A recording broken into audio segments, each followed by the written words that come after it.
Si toi, là, tu penses pouvoir gouverner un pays sans difficulté, essaye ça.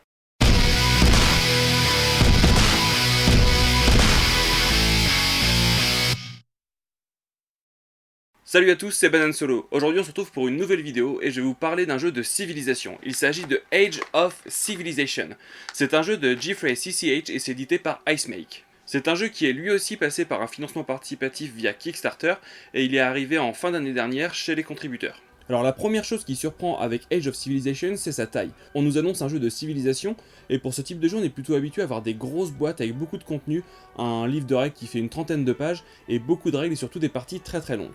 Là, ça va un petit peu à contre-courant. On nous propose un jeu de civilisation, enfin dit de civilisation, qui tient en moins d'une demi-heure en multijoueur et en 15-20 minutes en solitaire. Alors qu'est-ce qu'il en est réellement? Donc tout d'abord, on va voir comment fonctionne le jeu. Donc on a une petite boîte, donc imaginez qu'on n'a pas forcément des règles très très lourdes et très très longues comme dans un civilisation classique. Ici, les règles sont simples, courtes, faciles à assimiler. Au début de la partie, le joueur va recevoir un plateau technologique qu'il va pouvoir développer au cours de la partie et 3 pièces de monnaie. Et au centre de la table, on crée un plateau principal qui va être composé de cartes actions et d'un plateau action. La première chose, c'est qu'on va créer une rivière avec les 8 cartes actions qui sont proposées dans le jeu. Une fois que celles-ci sont placées, on va placer le plateau action qui lui en comporte 3 au-dessus des 3 premières actions qui ont été placées aléatoirement. A côté de ça, on va tirer 4 merveilles qui seront constructibles pendant la partie et on va aussi piocher 4 civilisations de départ. Une fois que cela est fait, on peut commencer la partie. Donc un tour de jeu, c'est assez rapide. On va d'abord commencer en début de partie. La toute première chose qu'on va devoir faire, c'est choisir une civilisation parmi les 4. Lorsqu'on a décidé laquelle on voulait jouer, on la met à côté de notre plateau technologie et on récupère les meeples, donc les petits personnages en bois, que nous indique la carte. C'est le nombre de personnages que j'aurai avec cette civilisation pour réaliser des actions. Sur la carte civilisation, on possède aussi un pouvoir qui peut être un pouvoir à activer, ou alors un pouvoir passif qui se déclenche dès qu'on fait une certaine action. Une fois la civilisation choisie, on peut réellement commencer à jouer. Donc à son tour, le joueur va pouvoir faire des actions avec les personnages qu'il a.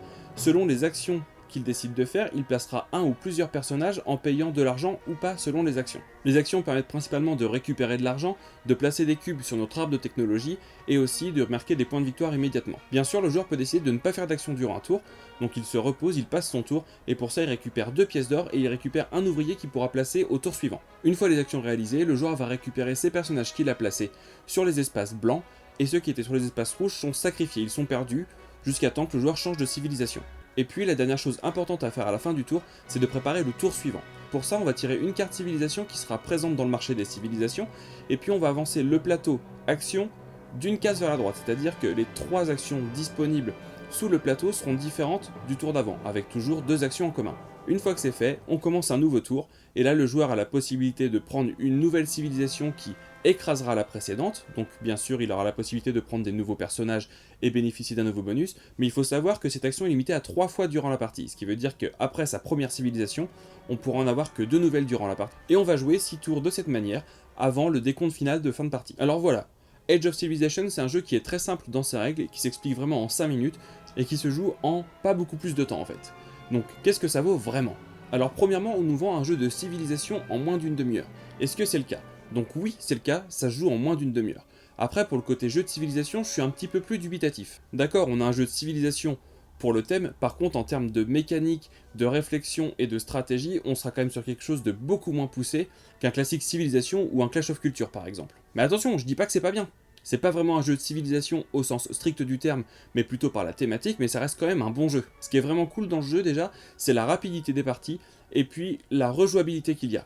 Déjà, le tirage aléatoire des cartes actions va faire que toutes les parties vont être différentes. Le nombre possible de civilisations dans la partie est énorme, donc à chaque partie, on va forcément avoir une combinaison de potentiellement 3 civilisations différentes. C'est pareil, l'arbre de technologie va beaucoup jouer sur le développement de notre partie. En fonction des civilisations qui vont être présentes en jeu et celles qu'on souhaite acquérir, la partie sera totalement différente.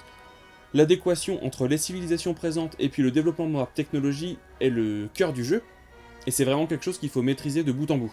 On peut très bien axer sa partie vraiment sur la culture qui va nous créer beaucoup de points de victoire pour essayer d'avoir le meilleur score possible en fin de partie, ou alors on peut très bien essayer d'anticiper les combats contre les ennemis en montant très vite sa puissance militaire, mais au détriment d'autres choses. Donc c'est ce côté là que je trouve sympa, dans une petite boîte avec peu de règles, peu de matériel, on arrive à avoir un jeu relativement profond pour la taille qu'il fait, et ça c'est plutôt plaisant. Le truc qui est vraiment chouette aussi dans ce jeu, c'est qu'ils ont vraiment pensé à un mode solo, un vrai mode solo. Même si les règles en solo et les règles du multijoueur sont très très proches. Il y a de légères variations, mais c'est pas quelque chose de lourd à mettre en place.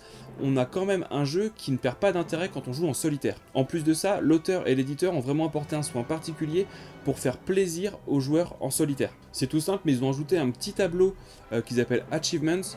C'est un tableau comparatif selon le score qu'on va faire, selon le nombre de civilisations qu'on a utilisées, selon le nombre de technologies qu'on a développées.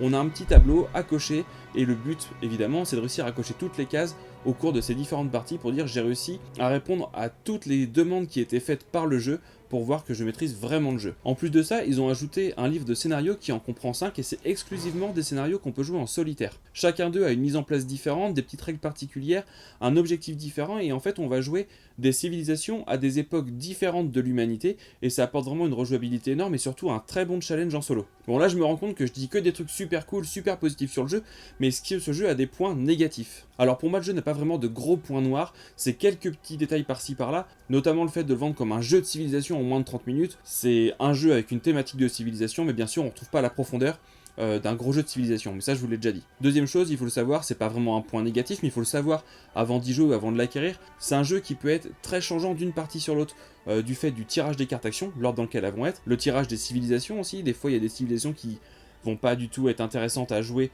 avec le tirage action que j'ai, et le tirage éventuel des merveilles qui des fois n'apporte pas grand chose en termes de jeu. Donc il faut toujours s'adapter, donc ça a du bon et ça a du mauvais, donc parfois on a des tirages pourris, ce qui va faire qu'on ait une partie qui est pas très intéressante à jouer, mais bon, la plupart du temps on a quand même quelque chose d'équilibré. Le truc que j'ai aussi apprécié dans le jeu, c'est plus lié à la campagne Kickstarter. Ils sont partis très très bas avec un petit objectif, il a été très vite rempli parce qu'il y a eu une grosse communication autour du jeu et les joueurs ont vite accroché au principe, donc ça fait effet boule de neige. Le jeu a très vite grossi durant la campagne Kickstarter, ce qui fait que du peu de civilisations qu'on avait au début, on est monté très très vite, l'auteur en rajoutait au fur et à mesure, et là on est à 48 civilisations jouables, ce qui est énorme, sachant que durant une partie on va en jouer une petite douzaine potentiellement. Voilà, Age of Civilization, c'est un jeu, malgré son petit défaut de « je vous vends un jeu de civilisation en moins de 30 minutes », c'est pas un énorme défaut, je trouve que c'est un jeu qui a quand même beaucoup de qualité. C'est une installation très rapide, des parties hyper rapides aussi, une rejouabilité énorme, des actions très simples à comprendre, c'est un jeu qui est très fluide, voilà. Donc je trouve qu'en petit jeu, solo ou multi même, on peut jouer en multi c'est très rapide, quand on n'a pas beaucoup de temps devant soi, qu'on n'a pas envie de sortir un gros plateau solo, Age of Civilization fait très bien le boulot, c'est vraiment plaisant à jouer, et on demande qu'à y retourner. Voilà, c'était ma présentation et mon avis sur Age of Civilization. Donc comme d'habitude, dites-moi ce que vous en avez pensé, si vous avez des questions, ça se passe en commentaire, n'hésitez pas. Pensez bien à vous abonner à la chaîne, au compte Facebook, au compte Instagram, enfin comme d'habitude, tous les endroits où vous pouvez avoir des infos sur ce que je vais sortir. Et en attendant, jouez bien et à la prochaine!